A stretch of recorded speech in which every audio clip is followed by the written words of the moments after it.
경찰이 확보한 노상원 전 정보사령관의 수첩에서 정치인과 언론인 등을 수거 대상으로 표현하고 국회 봉쇄와 같은 단어가 담긴 사실이 확인됐습니다. 국회 장악 시도와 주요 인물 체포조 운용 의혹에 노 전 사령관이 깊숙이 관여한 정황들이 속속 드러나고 있습니다. 경찰청 국가수사본부 연결해 알아봅니다. 배지영 기자, 노상원 전 정보사령관의 수첩에서 계엄 계획과 관련된 단어들이 확인됐다면서요.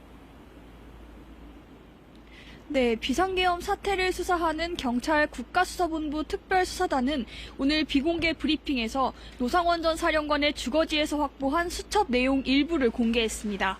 특수단 관계자는 노 전 사령관의 수첩에 국회 봉쇄라는 표현이 있었고 또 정치인, 언론인, 종교인, 노조, 판사, 공무원 등을 맥락상 수거 대상으로 적었다고 밝혔습니다.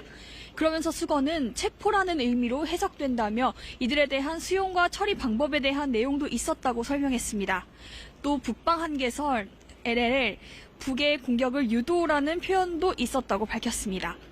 특수당 관계자는 이와 함께 노 전 사령관이 주도한 이른바 1, 2차 햄버거 회동에서 참석자들이 별도의 수사 2단을 만드는 방안을 논의했다고 확인했습니다.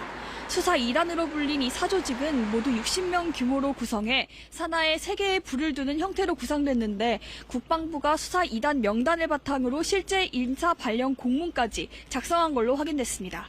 특수단은 이와 관련한 국방부의 인사 발령 문건과 일반 명령 문건을 확보했는데 이 문건에 적힌 수사 2단 구성원과 노 전 사령관이 구성한 명단이 대부분 일치했다고 밝혔습니다.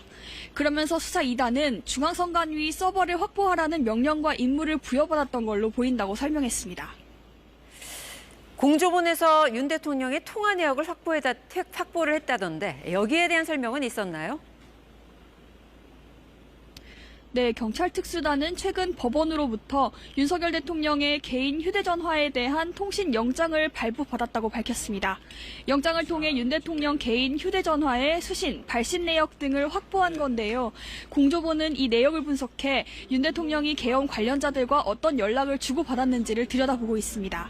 공조본은 윤 대통령이 계엄 선포 전후로 사용했던 보안 휴대전화인 이른바 비화폰의 실물과 통신 내역을 확보하는 방안을 검토 중입니다. 지금까지 경찰청 국가수사본부에서 KBS 뉴스 배지연입니다.